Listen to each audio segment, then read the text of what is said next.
میں نے جب آپ کی یہ ورکشاپس اٹینڈ کی تو کئی دفعہ ایسا محسوس ہوا میرے اپنے اندر یا دوسرے لوگ جو ہمارے فیلوز تھے اس میں کلاسز میں کہ سوال یا ایک چیز ایک بات کہیں سے شروع ہوئی اور وہ چلتی چلتی کہیں اور پہنچ گئی، اور کئی لوگوں نے کہا کہ بھئی یہ بات سمیٹی نہیں جا رہی، ہم سمجھ نہیں پا رہے کہ کیا ہم واقعی اپنے جو گولز ہم نے رکھے ان کو ہم اچیو کر بھی پا رہے ہیں ان کلاسز میں یا نہیں۔ جب بھی ہم کوئی کلاس لیتے ہیں تو ایک جگہ بات سٹارٹ ہوتی ہے کہیں اور چلی جاتی ہے، آپ تھوڑا سا تبصرہ فرمائیے کہ کیا وجہ ہے کہ اس طرح ہوتا ہے؟ دیکھیے اس معاملے میں جو مسئلہ آپ کو پیش آیا سیشنز میں اور آتا ہے عام طور پہ، وہ یہ ہوتا ہے کہ بیکاز ہمارے سیشنز جو ہیں وہ الٹیمیٹلی لرننگ کی ایک تھیوری پہ بیسڈ، یعنی ہم لرننگ کو کس طرح سے دیکھتے ہیں۔ جب آپ ایک کلاس روم میں انٹر ہوتے ہیں، وہاں پہ ایک آدمی لیکچر دے رہا ہوتا ہے تو اصل میں اس کو کہا جاتا ہے کہ یہ اسپلنگ تھیوری آف لرننگ پہ بیسڈ ہے۔ اسپلنگ تھیوری آف لرننگ کا مطلب یہ ہے کہ ایک ویسل ہے جو ٹیچر ہے، اور وہ ویسل سے ایک چھوٹے ویسل میں اپنی نالج کو ٹرانسفر کر رہا ہے، اسپل آؤٹ کر رہا ہے، ٹھیک ہے جی۔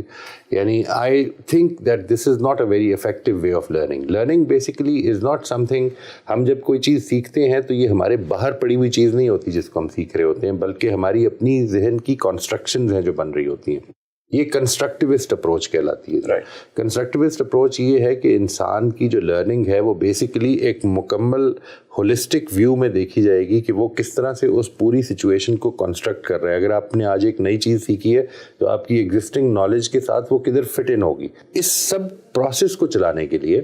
یہ ضروری ہے کہ یہ جو معاملہ کیا جائے وہ صرف یہ نہ ہو کہ انفارمیشن ڈیلیور کی جائے، بلکہ انفارمیشن کو پروسیس بھی کیا جائے۔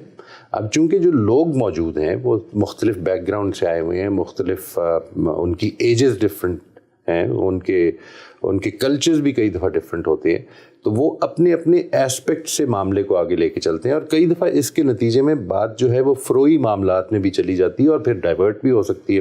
دس is how human beings work. اگر آپ غور کریں تو ہم اسی چیز سے بچنے کے لیے اپنی کلاس رومز میں بڑے اسٹرکٹ کنٹرولز رکھتے ہیں، یعنی ہماری کوشش یہ ہوتی ہے کہ ہم کسی طرح سے جو ٹاپک ہے اس سے ڈائیورٹ نہ ہو، کیونکہ ٹاپک ختم نہیں ہوگا ورنہ۔ جی جی۔ مجھے اپنے سیشنز میں چونکہ ایک کنسٹرکٹیوسٹ اپروچ ہے اور اس میں جو ایشو ہوتا ہے وہ یہ نہیں ہوتا کہ میں نے بات کو ڈیلیور کرنا ہے یا میں نے بات کو اسپل آؤٹ کرنا ہے، بلکہ یہ ہوتا ہے کہ وہ جو پوائنٹ دیا گیا ہے اب اس کو لوگ پروسیس میں لے کے آئیں، اس کو پروسیس کریں، اپنی زندگیوں کی مثالیں دے کے دیکھیں کہ، اور اس کو پھر پریکٹس میں لے کے آئیں، پریکٹیکل اپلیکیشن کریں اس کی۔ جب یہ سارا کچھ ہوتا ہے اور پھر آگے شیئر کریں، اپنے فیڈ بیک کو بھی شیئر کریں، تو اس کے نتیجے میں بات میرے کنٹرول میں نہیں رہتی ہے۔ اور ظاہر ہے وہ بھی آپ نے دیکھا ہے کہ ہم ایک کسی مین گروپ میں یہ سارے معاملات نہیں کر رہے ہوتے، بلکہ بریک آؤٹ رومز میں لے کے اس کو جاتے ہیں اور ادھر لوگ پروسیس کرتے ہیں۔ اب ہر آدمی کی اپنی بیک گراؤنڈ ہے، تو چونکہ یہ ایک ایشو ہے جس میں کہ انڈیویجولز امپورٹنٹ ہو جاتے ہیں، اس لیے کئی مرتبہ یہ چیز ہو جائے گی اور ہو جاتی ہے ہمارے سیشن میں کہ بات تھوڑی سی ڈائیورٹ بھی ہو سکتی ہے۔ جو چیز اس میں میں کوشش کرتا ہوں کہ کی جائے وہ یہ ہے کہ اس کو، یعنی ڈائیورژن کے باوجود بھی اس کو کوشش کی جائے کہ واپس کنیکٹ کرنے کی کوشش کی جائے کہ جو مین پوائنٹ آف ڈسکشن ہے اس سے جوڑا جائے۔ جی جی۔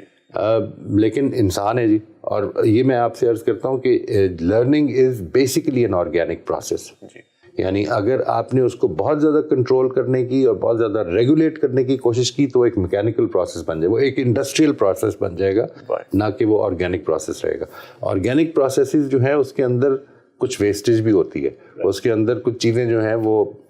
ایسی بھی ہو سکتی ہیں کہ جن کو آپ ایکسپیکٹ نہ کر رہے ہوں، لیکن you have to live with that.